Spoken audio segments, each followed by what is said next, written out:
Hello students, Jai Swaminarayan. I am Professor Urvish Mewada, HOD Electrical Department, Sri Swaminarayan Institute of Technology, Bhat Gandhinagar. I am the subject matter of Interconnected Power System subject, which is in the 7th semester Electrical Engineering Department, and GTU subject code for this subject is 2170901. Students, we are currently discussing the load flow study, that is chapter number 1 of ICPS, means Interconnected Power System. In previous lecture we discussed the introduction of load flow study, and we derive the load flow solutions, and today we are going to discuss the topic number 4 is approximate method of the load flow studies. So in previous lectures we derived the bus classifications, and from which we can determine the different parameters of the bus, and we can solve the approximate method for the load flow study. So here the approximate method is applied with certain assumption, and after assuming that certain assumptions, we can derive the solution for the load flow study. So let us discuss how to apply this approximate method for the load flow study. The approximate method of the load flow study is say approximate solution is possible if the following assumptions are made for the load flow study. So let us discuss the assumptions one by one. So the first assumption that is made, small line resistances are neglected. So here we have the interconnected power system. An interconnected power system, we have so many lines, say large line, medium line, and short line. So here for the small line, resistances are neglected. If the resistance of that lines are neglected, then the active power loss in the line is also zero, because this active power loss is associated with the resistance of the line. So that we are considering the active power loss of these lines are zero. So that effects in the assumption on this the equation that is shown in this means below to this assumption. So theta ik is tends to 90, means theta ik is 90. So the equations that we derived from the previous theory, the equation is for the real power is pi is equal to vi sigma k is equal to 1 n yi k vk cos theta ik plus theta k delta k minus delta I. So here I is equal to 1 to up to the nth bus. So it is the equation that we derive 3.6, and the reactive power, that is qi, is equal to minus vi sigma k is equal to 1 raised to n yi k vk sin theta ik plus delta k minus delta I. So here again I is equal to 1 to nth number of the bus. So this is the equation number 3.7. so in this, the theta ik is equal to 0. If we place this, then we will see later on what will be the equation after this assumption.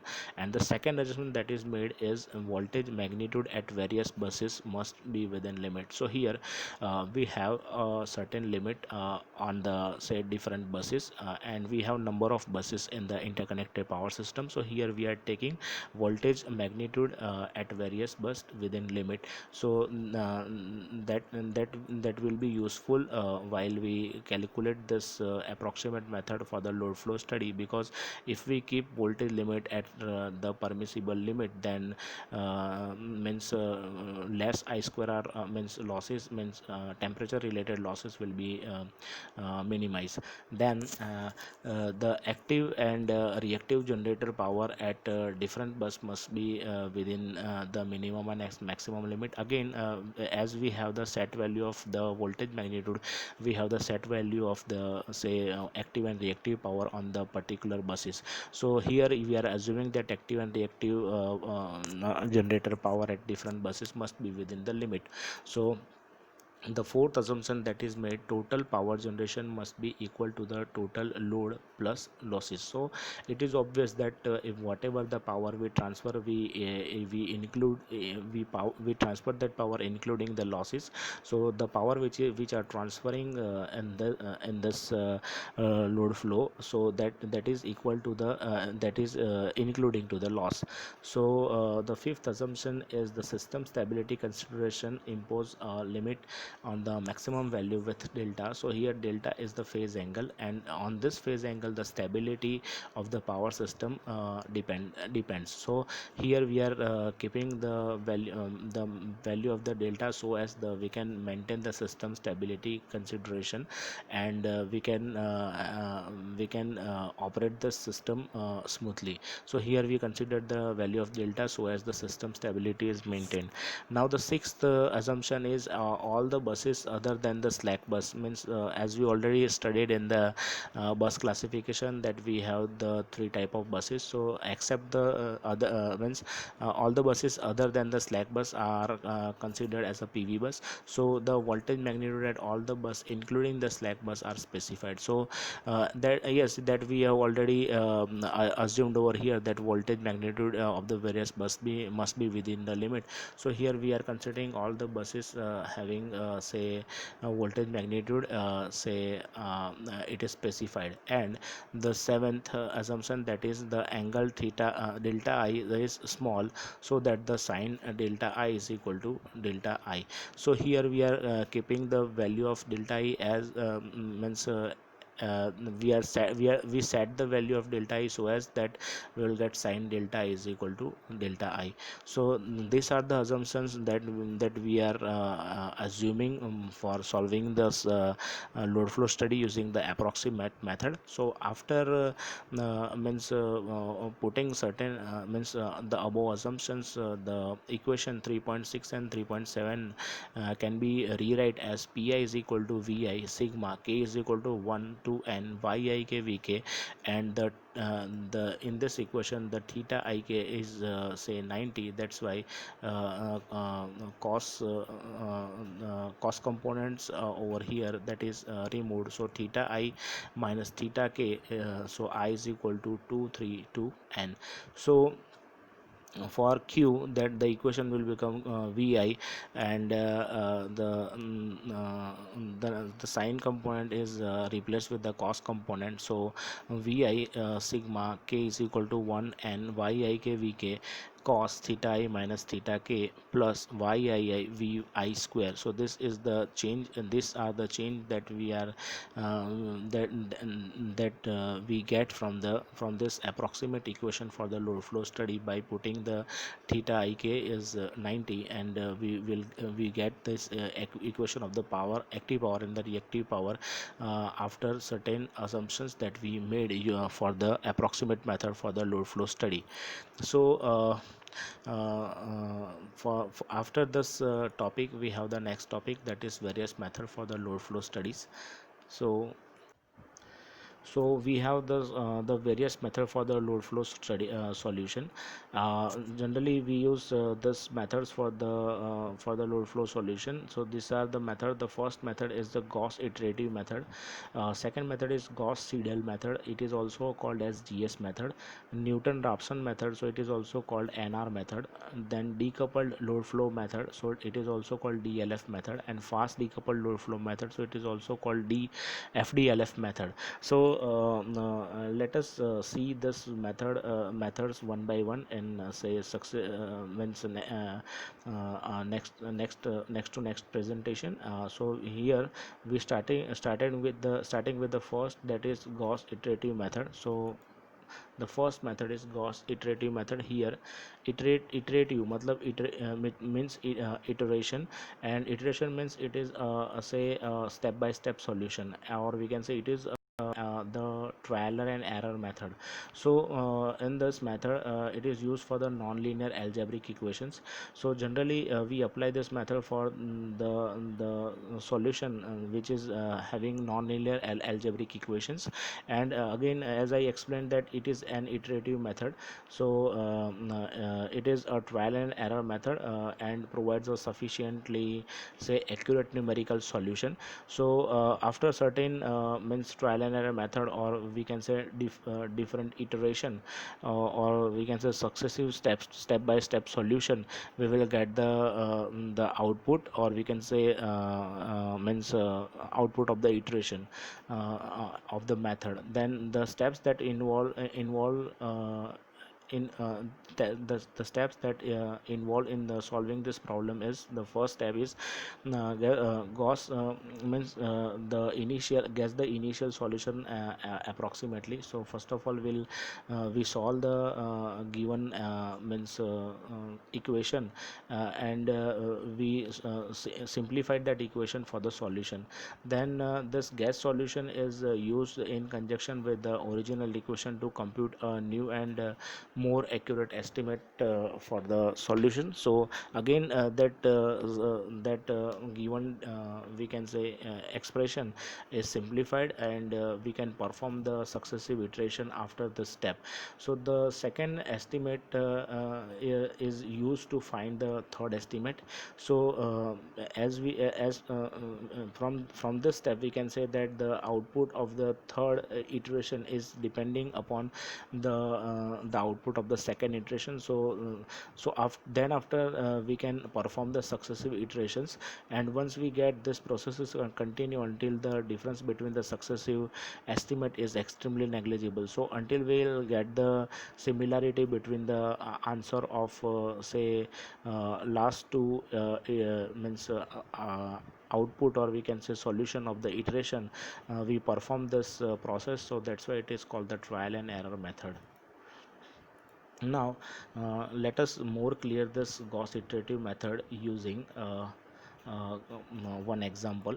So here one example is given. For using Gauss iterative method, calculate the value of x accurate up to 4 decimal places, and equation is say 2x minus log x 2x minus log x is equal to 7. So we need to perform until we'll get the 4 decimal places.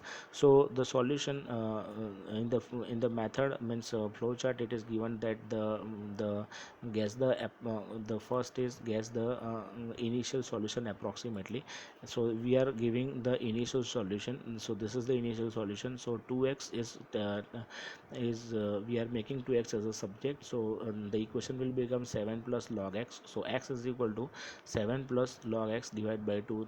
So 1 by 2 will become 0.5. So 7 plus log x. So x raised to 0 is equal to 1, that we know. So means x raised to 0 is equal to 1. So let us initial guess is such that iteration number 1. So first we start with the x power 1.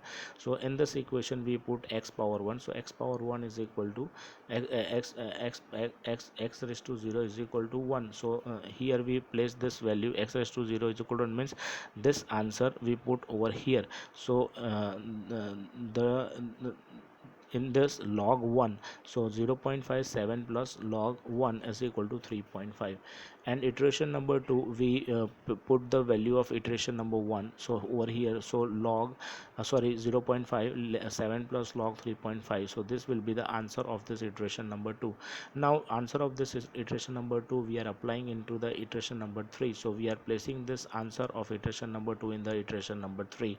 So 0.57 plus log 3.772034022. So after this we'll get this answer, that is 3.788 2878. Now put this value of iteration number 3 in the iteration number 4 in place of say a value of the x. So 0.57 plus log 3.7882878. So this will be the answer. Now place this again iteration number 4 into the iteration number 5. After solving this iteration number 5, you can see that we are having the similarity till the 4 decimal number. So x raised to 4 and x raised to 5 value is same up to 4 decimal places. So the iteration need not be continue further. So we are getting the if we are getting the similarity between 4 decimal number, then we can stop the iterations, and we can stop the solution using this Gauss iteration method, and that can be taken as the value of the x. So this is the value of the x for which we are finding the Gauss iterative method. So the flow chart follows means this example follows the same thing means which is mentioned in the flow chart. So from this example you will be more clear. Just again go through this example and you will be more clear for the Gauss iterative method. Now the disadvantages of the Gauss iterative methods are: first is the method require an extremely large number of iteration to reach the sufficiently close to the solution, but with the use of computer it may not uh, thought of as a drawback. So if we compute this iteration using manually, or we can say with the help of our means manually, then this is laborious. But if we having the computer, or we can say different calculating gadgets, then we can calculate as fast as required. And this method may not converge, or the solution does not exist, or if the iteration process is divergent. So if the given data is say not convergent, then we will not get the sufficient answer after successive iteration. So this is the Gauss iterative method. Let us discuss the Gauss SEIDAL method. So in Gauss SEIDAL method, uh, let us start with this is the one of the simplest iteration method, and this method is modification of Gauss iterative method. So the problems which we are facing in the Gauss iterative method, that we are means overcoming or removing in the Gauss SEIDAL method. So the modification reduces the number of iteration. In this method we have large number of iterations, so here we are reducing the number of iteration in the Gauss Seidel method, and it is suitable for the power flow study of all the power systems. So this method can be applied for the load flow study, or we can say power system load flow study.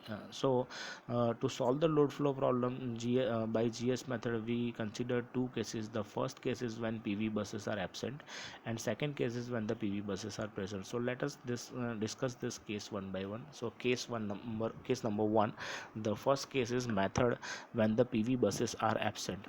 So let us consider the three bus system. So the slack bus is say numbered 1, and the remaining means n minus 1. So 3 minus 1 is equal to 2. So buses are PQ buses. So these two buses are say PQ buses. The voltage assumed is Vi is equal to 1 pu.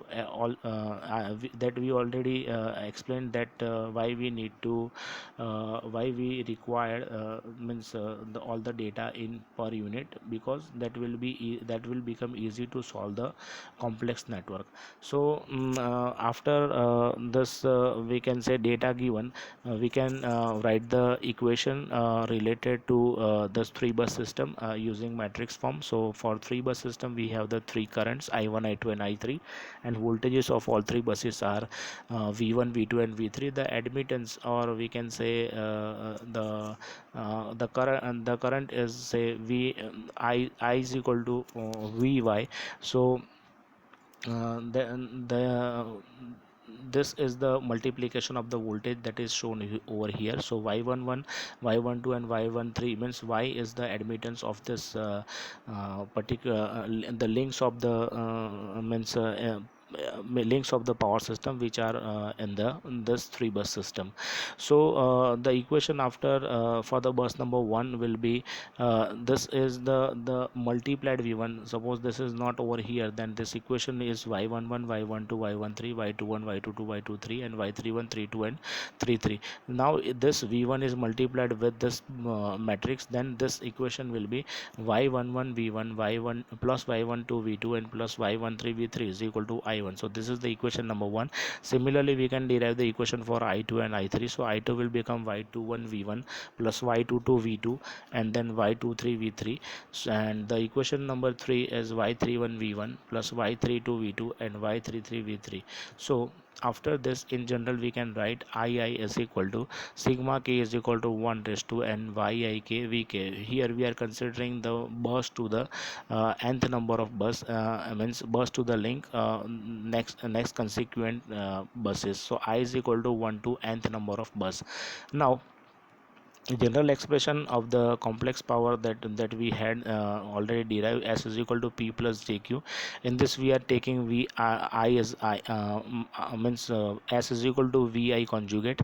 So for bus number 2, the equation number 3.2 can be modified as P2 plus JQ2 is equal to V2 I2. So I2 will become P2 plus JQ2 by V2. So I2 if we take again a conjugate of this two, then the I2 is equal to P2 minus JQ2 V2 conjugate. Now substitute this expression of I2 into the equation number 3.9 that we already written in this over here 3.9. So we are putting the value of I2 in this. So y21 V1 plus y22 V2 plus y23 V3 is equal to P2 minus JQ2 V2 conjugate. Now from the equation number 3.5, the expression of the V2 can be determined as y22 V2 is equal to P2 minus JQ2 V2 divided by V2 conjugate minus y21 V1 plus y23 V3. Just we what we did, just we take the left hand side term to the right hand side. Now V2 is equal to, suppose we take V2 as a subject, then this equation will become 1 upon y22 P2 minus JQ2 divided by V2 conjugate minus y21 V1 plus y23 V3. In general, the expression of the voltage at the ith bus can be written as, so Vi is equal to because we are consider we have nth number of bus, so that's why V2 is considered as I. So Vi is equal to 1 upon 2 is the II, means admittance of bus itself, and Pi minus JQI means all the two replaced with the I and a Vi conjugate, and this is the sigma of Yik Vk, because we have the addition of the voltage and admittances of the respective branches of the power system, where I is equal to 2 3 4 up to n, and it is not equal to 1 because it is a 1 is the slack bus. So this process is known as the GS method, and the in the iterative R plus 1 form, the voltage at ith bus can be expressed at VI R plus 1 is equal to 1 upon YII PI minus JQI, and then VI conjugate till the means we have the nth number of buses, that's why raised to R, and sigma K is equal to 1, I is equal to 1. So we are starting from the number 1, then YIKVK raised to R plus 1 minus sigma K is equal to I plus 1 raised to N YIK V raised to R. So this will be the equation for the first that is method case 1, that is PV buses are absent, then we have this equation to derive the theory. Now the second method means second case of this method is when the PV buses are present. Now in this method in power system, generally some of the buses say in a nth number of bus system are say voltage control bus, so they are the PV bus, and where PV are the specified and Q and R Q and delta are unknown to be determined. So that we already discussed in the our bus classification, where the PV date means the data of the PV bus is specified. At that time we need to check the means we need to calculate the value of reactive power and the phase angle.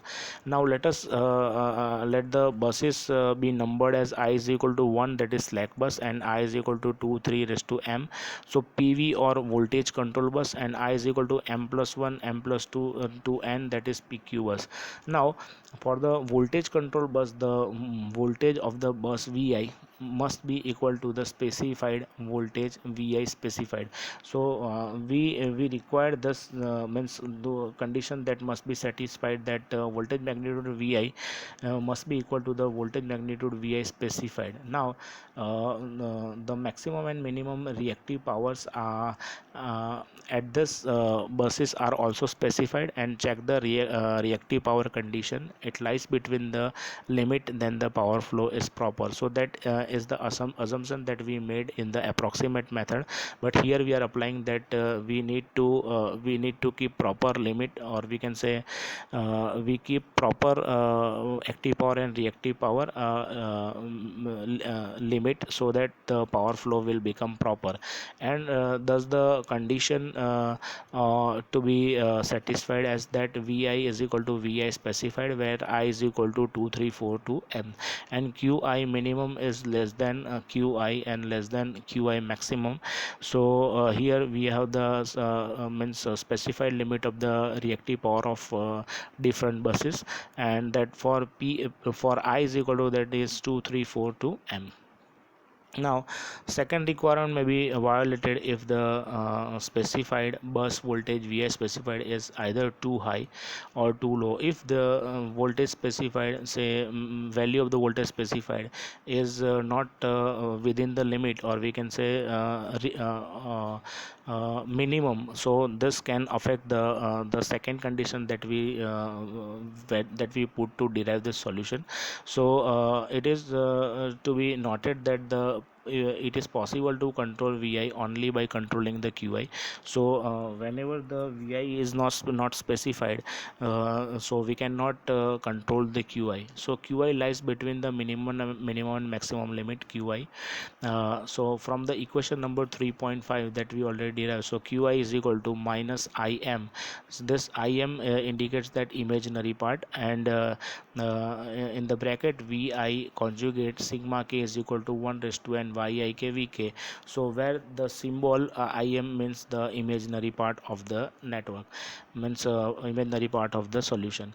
Now for the r plus 1th iteration, so Q I is equal to r plus 1 minus Im Vir conjugate sigma k is equal to I minus sigma k is equal to 1, I is equal to 1 Yik Vk r plus 1 plus Vi r conjugate sigma k is equal to I to n Yik Vk raised to r. So this is the equation for the reactive power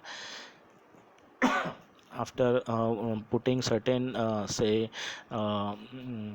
condition, and where I is equal to m plus 1 m plus 2 to n, and the revised value of delta I is found from the equation 3.18. We get the delta I r plus 1 is equal to at angle Vi r plus 1. So here we are putting this angle Pi minus jqi Vi conjugate raised to r minus sigma k is equal to 1, I is equal to I minus 1 Yik Vk r plus 1 minus sigma is equal to I plus j to n is equal to Yik Vr.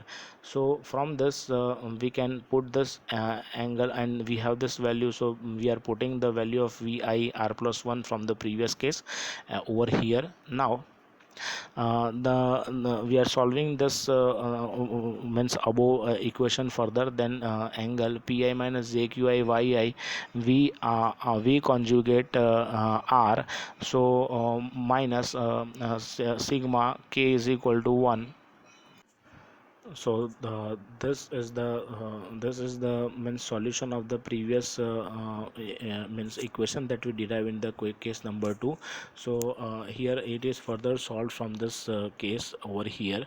So it is Pi minus jqi Yi V conjugate raised to r minus sigma k is equal to 1, I is equal to 1 Yik by Yia Vk r plus 1 is equal to sigma k is equal to I plus 1 raised to sigma raised to n, and means k is equal to I plus 1 to n, and Yik divided by Yii Vr. So by solving this above, we'll get is equal to angle Ai r plus 1. So this is represented at A as Ai, and this is Vir conjugate Vir conjugate Vi raised to r conjugate minus k is equal to 1 I minus 1 Bik This will become bik vk r plus 1, and sigma k is equal to I plus 1 to n b ik vk raised to r. So this is the equation where ai is means this is the term, this is called ai. So ai r plus 1 is equal to pi minus j qi r plus 1 divided by yii, where I is equal to m plus 1 to n, and bik is say yik divided by yi, where I is equal to 2 to n. So k is equal to 2 to n, and k is not equal to I, because we have the taking we are taking bus number 1 is the slack bus. Now check qi r plus 1 to see if it is within the limit or not. Then qi r plus 1 is equal to qi minimum if qi r plus 1 less than or equal to qi minimum. This is the condition that needs to be satisfied for to check the qi r plus 1 is within the limit or not. Then qi maximum if qi r plus 1 greater than or equal to qi maximum, and this is the third condition, qi r plus 1 if qi minimum is less than qi r plus 1 is less than qi maximum. So where I is equal to m plus 1, m plus 2, and up to nth number of buses. Now if any limit, either say maximum or minimum, is violated, then the bus is treated as the PQ bus, because if the limit of that reactive power is means violated, then this bus system is called the PQ bus. But if subsequent computation iteration QIR plus 1 comes within the limit, then the bus is converted back to the PV bus. So this is the method from which we can solve the PV bus. If we are not getting the proper, or we can say the limit of the iteration of the QI, then it is called PQ bus, and if we get the value within the limit, then it is called the PV bus. The final step in this load flow study is the calculation of the line flow using this figure 3.1 that shows the connecting ith and kth bus. So here we have the two buses, I bus and k bus, and we have this link from I to k. So vi is the input of the ith bus, vk is the input voltage of the kth bus. Then we have this parameters that you can see that this is the transmission line, this is the admittance of the transmission line, this is the current which is passing through this line, or the admittance is yik0, then ykd0. So these are the parameters from we can write the equation, that is the current ik and complex power SIK can be calculated. IIK and SIK can be calculated as IIK is equal to IIK1 plus IIK0 is equal to VI minus VK YIK. As we know that YV is equal to I, so this term is replaced with VI minus VK YIK plus VI YIK0. Instead of this we put VY, so VI YK0. Now SIK is equal to, we have the equation P plus JQ, so here we are finding for I to kth bus, so SIK is equal to PIK plus JQIK. So again we can write this apparent power, or we can say complex power, in terms of VI conjugate. So VI IIK conjugate, we are placing this value over here IIK, so VI conjugate minus VK conjugate YIK plus VI and VI conjugate YIK conjugate. So from this this is the solution of the Gauss-Seidel method when the PV buses are present. Now thus the power flow over all the lines can be calculated, and the power loss in the connecting link, say ith and kth buses, is given by SIK plus SKI, and total transmission losses is the sum of the losses over all the lines in the system. So after solving the power system network using GS iterative method, we will get the value of complex powers and the loss basis of all the network, then that will be the addition of means total loss will be the addition of all the say buses, means all the buses and link, or we can say the complete network. The advantage of this GS method is this: it is the simple method and small computer memory is required and less computational time is required, because it has small iteration, or we can say less iteration. The disadvantage is it is a slow method in the convergence, and that cannot be applied for the large iteration, and increase the number of iteration directly with increase the number of buses. So in buses, as the number of buses means number of iteration increases, so number of buses will increase, so that this computational system will become complex, and effect of convergence due to the choice of slack bus. So here we are choosing the slack bus for the solution, so that that affect the convergence of the computational method. So this is the GS method. For GS method, an accelerating factor alpha is commonly used in load flow study using GS method. So let us discuss how this GS method, in this GS method we use the accelerating factor alpha. The solution using GS method requires solution using GS method requires large number of iteration as the that specified the convergence rate, and the rate of convergence can be increased by use of acceleration factor. So when we use this acceleration factor, then we can use the rate of convergence of this GS method, and means factor, and at the end of the each iteration. So the acceleration factor is amplifier that enhances the correction between the two iteration for ith bus. So this operator is used to increase the speed of the iteration, and we will get the output means using this operator. Let us vi raised to r is the value of the voltage at rth iteration of the bus. So this is the value of the voltage where the rth iteration of the bus. So that is vi r plus 1 is the value of voltage at r plus 1th iteration of the bus. So here after successive iteration, this will be the value of voltage, and vir plus 1 accelerated is equal to vir plus alpha vir plus 1 minus vi raised to r. So where alpha is an acceleration factor, so by placing this value of acceleration factor, the choice of specific value of acceleration factor depending upon the system parameter. So the system which we are using, according to that the acceleration factor value varies. The optimum value of the alpha usually lies between the range of say 1.2 to 1.6. So you can take any of the value between this values. For most of the system, alpha is equal to 1.6 is widely used. So basically we use alpha is equal to 1.6 for such methods to improve the convergence of the load flow studies. So thank you very much student, thank you very much all. If you have any doubt or any query after this presentation, then we can solve your doubt and queries in our doubt solving session. So there is no assignment after this presentation, means after this topic. Once we finish this GS method, we'll provide the assignment and worksheet questions related to this. And if you have any doubt or query, then feel free to call me anytime. Thank you very much student, thank you all. Jai Swaminarayan.